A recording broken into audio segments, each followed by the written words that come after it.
You ready for this? Get ready for this. It's gonna blow your mind.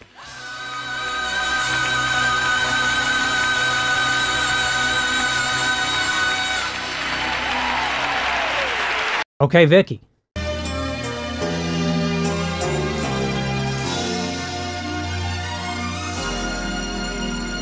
The sky shall unfold.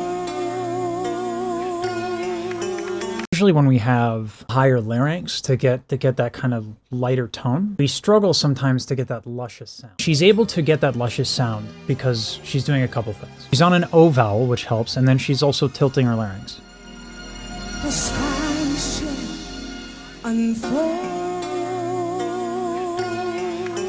Is also getting almost like a breathy kind of very, very light vocal closure. It seems like a small thing. For the most part, it is. However, there's something that's going to be happening here, and it's going to be happening through the rest of the piece here. And I won't spend too much time on it here because it's going to come up again.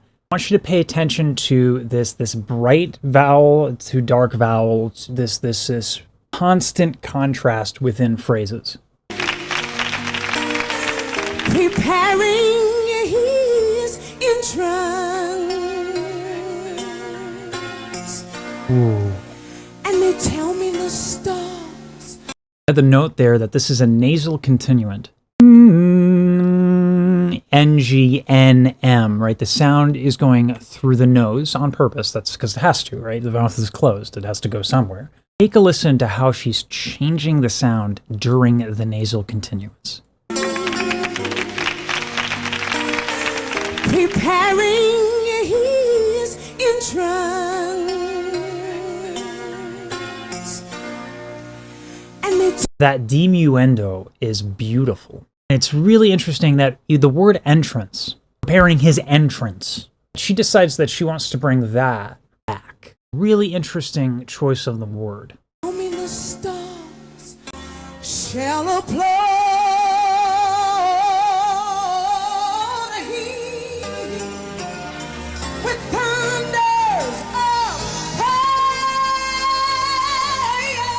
Yeah, buddy. This is the simple power of contrasting your vowel. When I choose a vowel, I can't just say, oh, I want this sound on this note. I have to give the phrase context. If I do this, apex of the phrase, soleil, not only do we have the sun, it's the high note. It's got to be bigger than the ah. Do I make the ah darker? That soleil pops? There's a whole different array of choices that I can have. Making that vowel in the beginning darker, and then going up and making that brighter, but not too bright. I'm really stretching out that diphthong, soleil, two vowels. Doing that, I say something. Vickie takes this concept to an unbelievable extreme. With thunders of fire. Just making up vowels. She's a rebel. She doesn't care. Oh, she does care. She just cares too much. And she continues this idea. And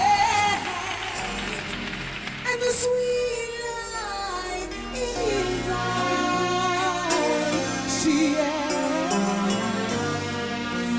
It's gonna enhance the. It's not enough that we have these big, bright vowels, these big epic high notes. It's not enough for Vickie. Because if she stays there on that insanely bright vowel for that high note, and she goes off it and continues in that direction, it's too much. No contrast, there's no decision making, there's no artistic choice. How does she change that? She raises her larynx.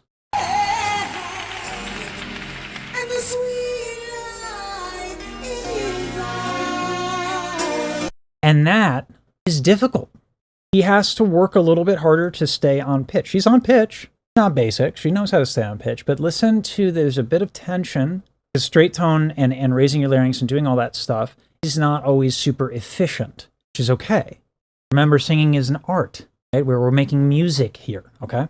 Not absolutely every single decision you make when you sing has to be done with optimal ergonomics in mind, okay? So she's doing something on purpose that's not efficient for the sake of artistic expression. Wild, I know.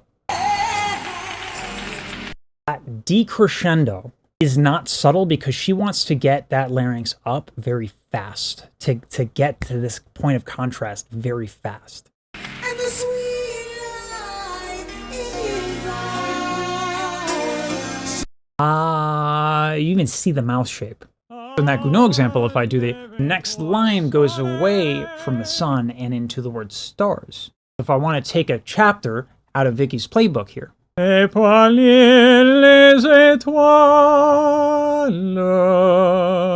can raise my larynx. Now I can raise my larynx and change the vowel. And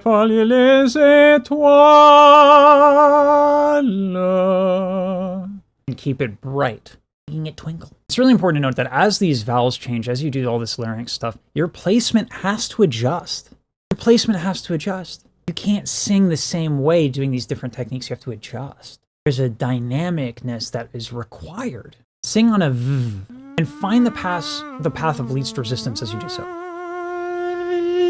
The second you start changing stuff, all of that, you gotta make adjustments. You can't just sing the same way all the time, always. You gotta make adjustments. That is called technique, and she just does it so mesmerizingly well.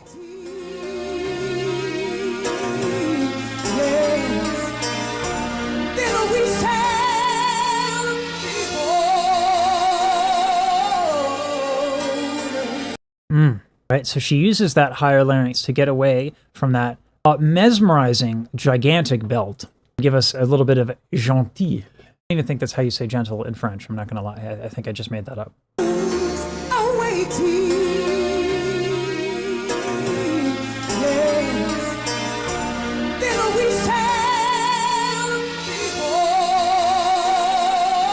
That's just straight up operatic. She's going with that darker vowel, that tilted larynx, that lowered larynx, getting tonal contrast. But in the beginning of the phrase, she's also got a lowered larynx, but it's not very loud. She's not fortissimo.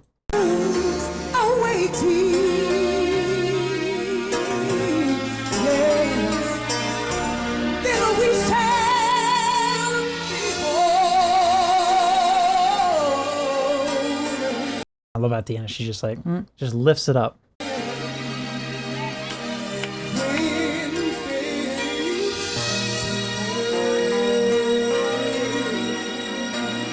This is something that is very naughty. This is naughty, okay? Usually I ask people to not do this, to stay away from it. But again, as an artist, she's good. So she's adopting something that's not very efficient to make an artistic statement. She is going to an even more extreme. She's darkened the vowel. She's lowered the larynx. Now she's actually lowering her tongue back to swallow the sound on purpose. Listen to that again.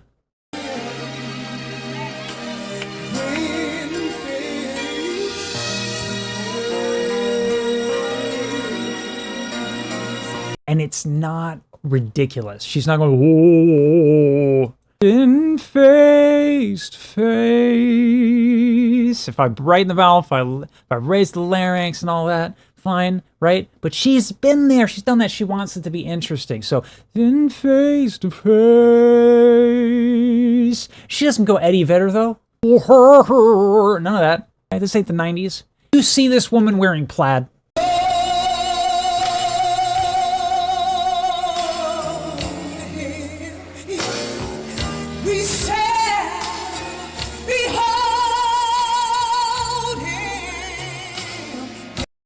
What an amazing decision. Face to face, going face to face, and now she's on the word behold. Face, face, behold,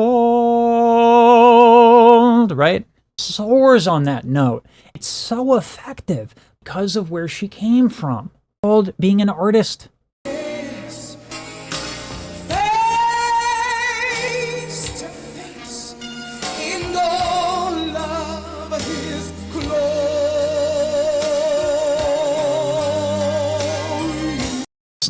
This next thing she does is super, super, super ultra interesting, in my opinion. Right now we're looking at a spectrogram, okay? If I sing, everything is kind of just a solid line, right? That's what happens when I do... See how there's a lot of like white noise here? Static. It's a little easier to see on the Estel spectrogram. That quality is air. It's air seeping through. We have an entire set of consonants that we call fricative consonants, the f, the v, the z, the zh. All of those produce that quality of sound. However, we can lighten our voice and have vocal adduction be so gentil, Being that teacher, that voice teacher who just like will take a simple thing like gentle, say it in a foreign language and be like, look at how sophisticated I am, please pay me money because I teach bel canto. Because I can't just say good singing. I gotta say it in Italian so I can upcharge you. I'm calling you out, hacks, all right? Not that's not like a specific singer. I'm just calling out the BS in the industry. Calling it out. But this is important. Check out how she uses this. This is brilliant.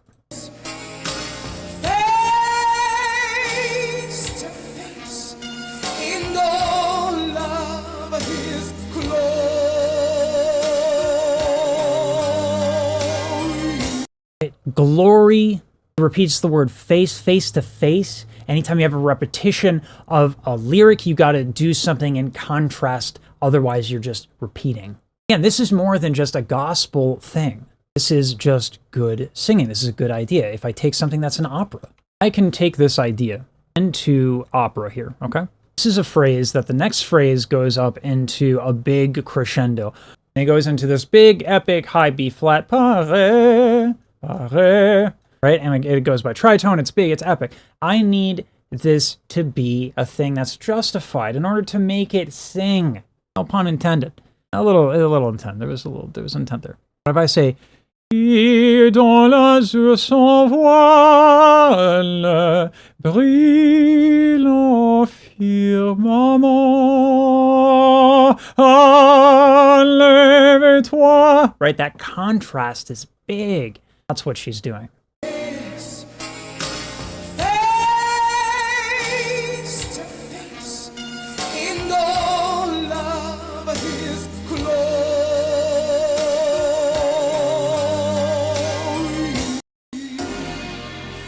We shall be holy.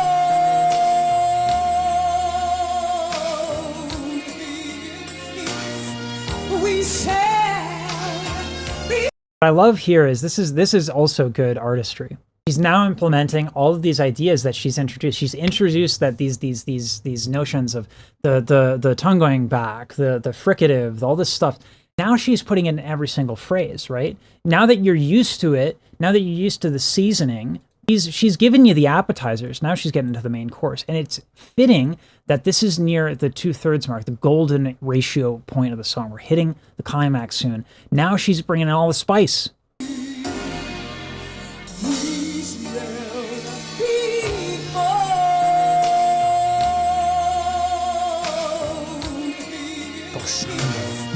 We shall be. It's money.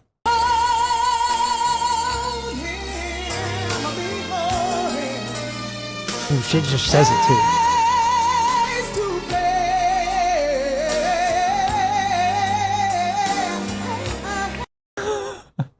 How many vowels does it take to say face? The answer is a lot. The answer is a lot. This verse excites me because they tell me all of these things are going to happen. The angel shall shine. There we go. Being nasty there, which is fun. That's a fun play on the text of the situation. The angels, right? That massive amount of twang.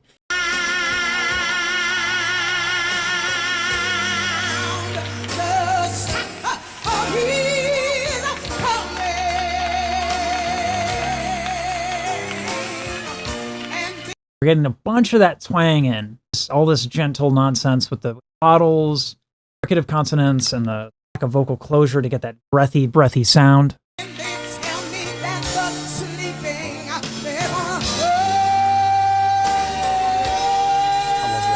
I love this. Yes. Oh! Love this. This is what I'm talking about with musicianship, okay? All right? What is marcato? What is legato? What is staccato? Okay, we hear legato all the time, right? We hear it on the internet forums, on the interweb forums, right? Glissando is, right? Legato is this blending from note to note. Enlève-toi soleil, right? Each note kind of goes into the other. Whereas a glissando is soleil,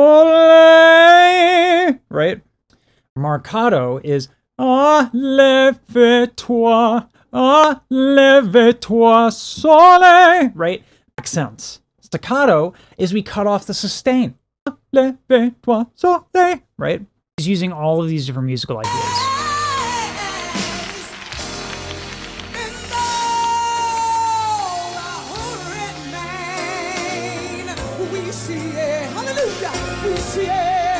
And it brings that, it makes that when she says hallelujah, brings that out even.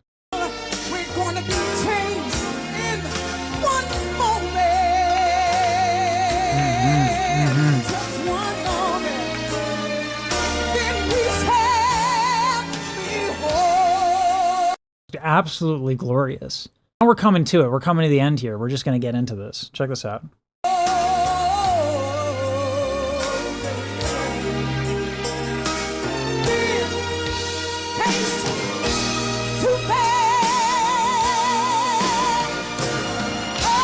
Okay, pop modulation. Okay, pop modulation. Let's do it. This one doesn't need to breathe. She's a legend.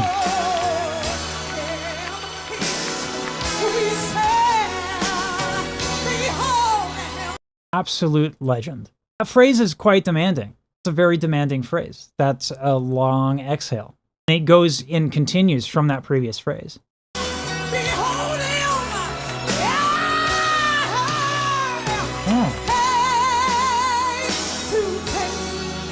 Growling on high is very, very, very, very demanding. Growling, one of the ways to get vocal distortion, growling specifically, is, we talked about bringing your tongue back being not very efficient, right? I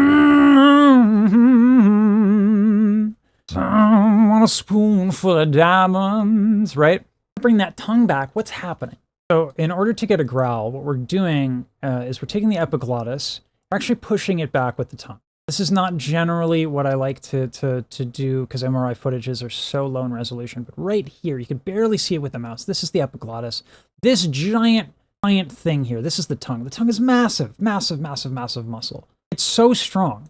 It happens, and by the way, this is from Singing in the MRI. Great video. I think it's the only video on his channel. This is not opera. Don't listen to this nonsense. What this individual is doing is they're shoving their tongue back to push the epiglottis down. And it pushes it down in the larynx. You can barely see it. Here's the epiglottis, here's the tongue. This is going to go down and back, and it's going to go against the arytenoids. I actually learned about this from beatboxing, which is really cool.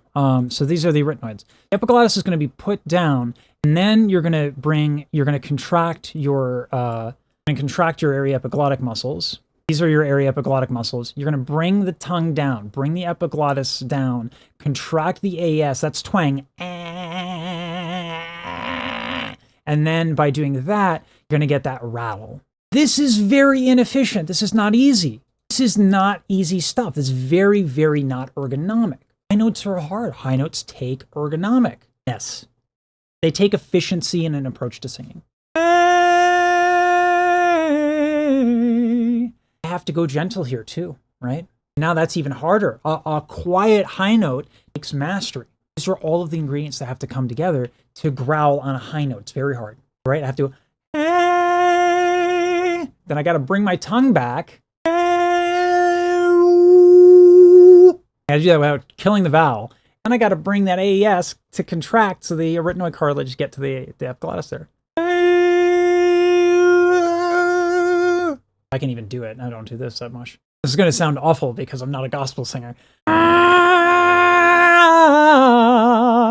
Strength of the AES that is required to bring those arytenoid cartilages up. The mastery of the breath so that you're not pushing so much breath out so that you injure yourself, so that it becomes uncomfortable. Because not only is this not efficient, therefore cannot handle a lot of breath, the second you start contracting that AES, breath becomes the enemy. Notes already take very little air. All of these ingredients coming together make growling on a high note incredibly, incredibly, incredibly, incredibly difficult. And yet,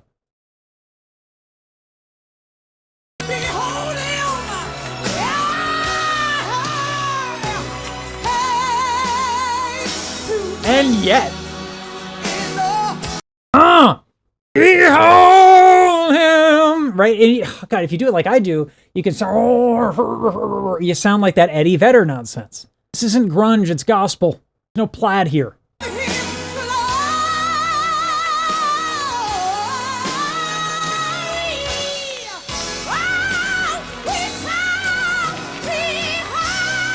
Oh my God! Oh my God! Bring it back!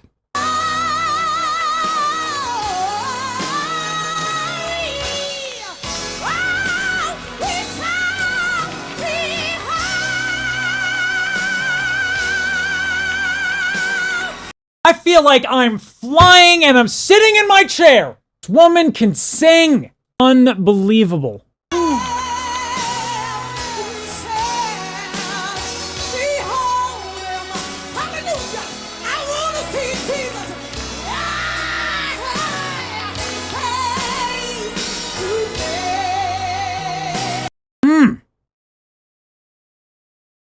The conviction. She earned that note. That high note sounds way more epic because of everything, every decision she's made leading up to it. The whole song matters. That high note just feels so darn epic because of everything that came before it.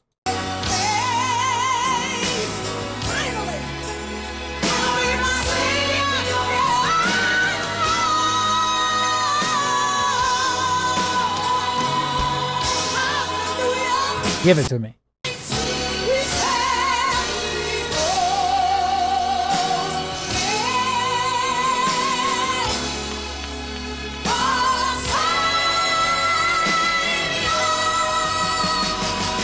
Listen to the quality of that note.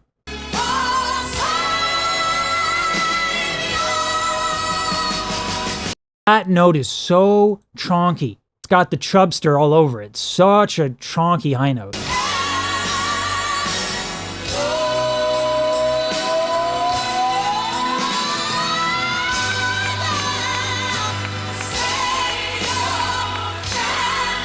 Okay, you know this high note's coming. You know this high note's coming. You ready for this? Get ready for this. It's gonna blow your mind.